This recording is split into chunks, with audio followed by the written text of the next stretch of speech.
We all know that feeling, right? You've got these aspirations, these things you genuinely want to accomplish, but But the day-to-day grind. exactly, the actual doing it, that's where things often, get stuck. Uh-huh.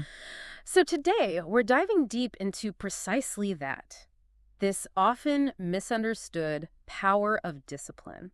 Yeah, we've been looking at some really interesting takes on it. We have ideas that get to the heart of what discipline truly is, like way beyond just strict rules or rigid schedules. It's definitely beyond the stereotype. So, our goal for this deep dive is to unpack how it really works, why it's just so essential for hitting those goals you're aiming for. And crucially, how to actually weave it into daily life. Right, without feeling like you've suddenly signed up for some joyless boot camp. It's funny how discipline sometimes gets that reputation, isn't it? Like it's all restriction, maybe even boring. Totally. Gets a bad rap. But what our source material really emphasizes, right from the start, is that discipline is more like the engine of success. The engine, I like that. Yeah, in pretty much every area. Career, personal growth, you name it. And it's definitely not just about having a perfectly color-coded planner. Right. That's such a common misconception, equating it with just like a checklist or a strict diet. Sure, those can be part of it, manifestations. But the conversation we've been exploring, it digs much deeper. It seems like at its core, it's really about genuine self-control. Self-control. Explain that a bit more. Like having command over your actions, your thoughts, even those sort of knee-jerk emotional reactions. Okay. It's about making the choices that line up with your goals consistently, even when, the easier path looks way more appealing. Or doing nothing at all feels pretty good in the moment. Exactly. And if we link that back to those big ambitions you have, that self-control becomes a sort of mental anchor. Yeah, like a strong framework. Right. It keeps you locked onto your objectives, stops you from getting swept away when things get tough, which they inevitably do. It makes me think of elite athletes, Oh, absolutely. Perfect example. They're pushing through brutal workouts, sticking to these super specific diets day after day. Even when motivation is probably zero on some days. Right. They just get it done because they understand that consistent discipline is the driver. It's fundamental to performing at their peak. And that same principle applies everywhere, doesn't it? Preparing for a big presentation, tackling some complex project at work. Or even just trying to learn a new skill, like an instrument or a language. Exactly. Without that bedrock of discipline, it's so easy for distractions to creep in. Or that initial burst of enthusiasm just fizzles out. It does. Which leads to a really practical point. How do we actually build this discipline? Okay, yeah. Because the sources we looked at are clear initially, it can feel like a huge hurdle. It really can. It takes deliberate effort, and honestly, it can feel pretty draining at first. Oh, definitely. That initial phase, consciously forcing yourself to do the thing you'd rather avoid, it's mentally taxing. Emotionally, too, sometimes. You're actively fighting that urge to procrastinate or just take the easy way out. But here's where it gets interesting and kind of hopeful.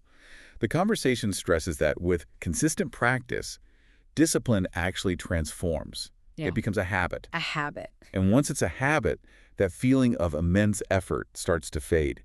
It feels more natural, more automatic. Like it's just part of your routine. Exactly. Yeah. Think of it like carving out pathways in your brain.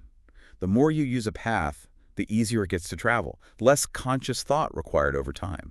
That's actually really encouraging, like learning scales on a piano torture at first, then eventually your fingers just know where to go. Precisely. And the source material gives some really solid advice here. Start small.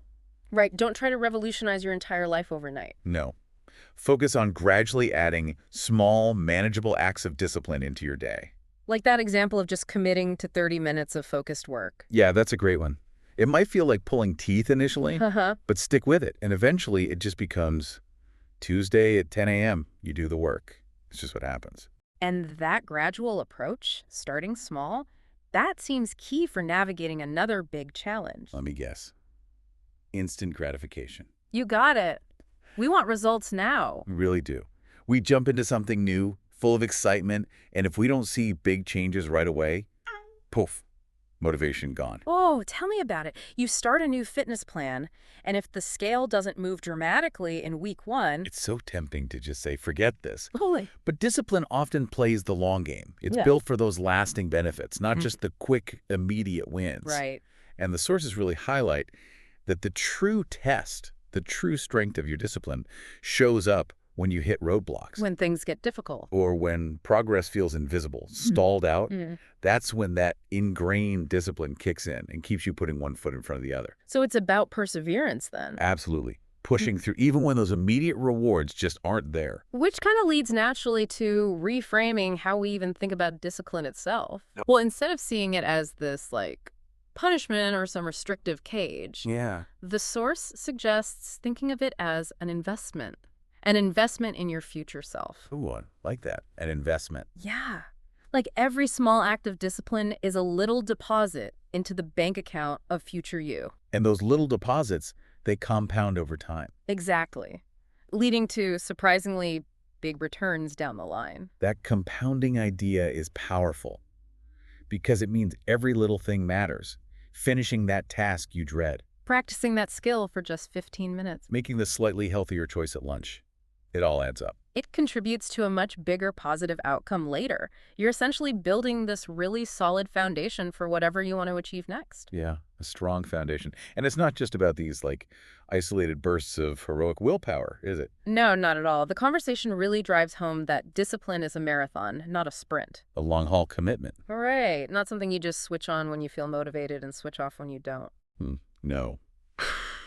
It's more about cultivating a consistent mindset. Okay. It evolves from being this constant, tiring battle against your impulses to operating more from a place of ingrained habits and maybe your core values, what's actually important to you. It's that consistency gives you stability, right? Helps you stay on track whether things are going great or when you're navigating a really rough patch. Yeah. And ultimately, as the source material makes crystal clear, that consistent action, that's what actually delivers the results you're looking for. So it really sounds like we're not just talking theory here. Discipline is being presented as this fundamental key. A key that unlocks real, meaningful progress. Yeah, growth in basically any area you care about, career, learning, personal goals, maybe even relationships. Absolutely. Yeah. But there's a potential pitfall we need to talk about too. Okay. Perfectionism. Sometimes the fear of not being perfectly disciplined stops people cold. Oh, that's such a critical point. We get so hung up on this ideal of flawless execution. That we're paralyzed by the fear of messing up, of not meeting some impossible standard. Yeah. And the conversation offers a really freeing perspective on this. It says discipline isn't about achieving perfection. It's impossible anyway. So what is it about then? It's about your ability to recover when you inevitably slip up. Okay, recovery, bouncing back. Exactly. Everyone stumbles. Everyone makes mistakes. True discipline shows up in how you get back on your feet. Learning from it, regaining momentum. It's not about beating yourself up relentlessly. Yeah. It's actually about self-compassion, strangely enough. Discipline and self-compassion, not two words you usually hear together. Right. But it's about acknowledging the mistake, learning, and then getting back to it. Committing to progress, not perfection. That idea of resilience feels so important. It takes the pressure off, knowing one mistake doesn't wreck everything. It really does. Discipline becomes the tool that helps you course correct. And it sounds like persistence is the engine driving that resilience, eventually making the whole discipline thing feel less like a chore. And more just. Yeah. Part of how you operate, part of who you are. Yeah, it becomes more ingrained. Exactly. That's the transformative power of just sticking with it. Consistency in action. It shifts discipline from that conscious struggle. To something more automatic, a way of being almost. Well put. So, stepping back, looking at the big picture, it seems the real goal here isn't just about ticking off tasks more efficiently. No, it's bigger than that. It's about fundamentally shifting your perspective on how you approach life itself. Discipline stops being a temporary fix. And becomes more of a foundational approach for long-term growth, for lasting success. Viewing it that way as a tool for the long haul, that must breed a deeper kind of commitment, right? I think so.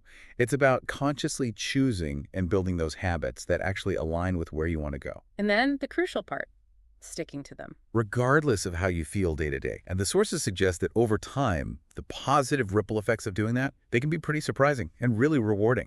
And ultimately, this whole exploration of discipline, it really boils down to empowerment, doesn't it? Empowerment. How so? Recognizing the actual power you have to shape your own life through these small, intentional, disciplined choices you make every single day. Ah, yes. That's the essence of it. Discipline is about taking control. consciously. Control of your actions, your choices. And ultimately, the direction your future takes.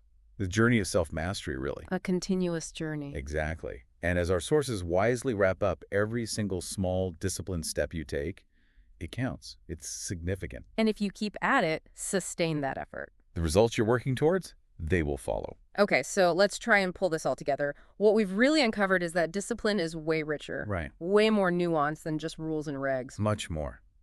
It's about building that self-control. Developing a resilient mindset. Establishing habits that actually serve you. Keeping that long-term vision in focus. Practicing consistency, even when it's hard. And building that ability to bounce back when you inevitably stumble. It really is an investment, like you said earlier, in your present and your future self.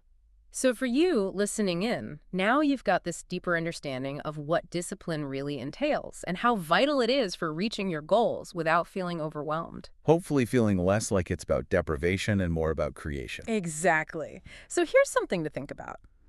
What's just one specific area of your life where applying consistent discipline, even just a little bit, could make a really significant positive difference over time? Just one area to start. Yeah. And then what's one tiny, totally manageable action you could take, maybe even today, to start building that discipline muscle in that specific area?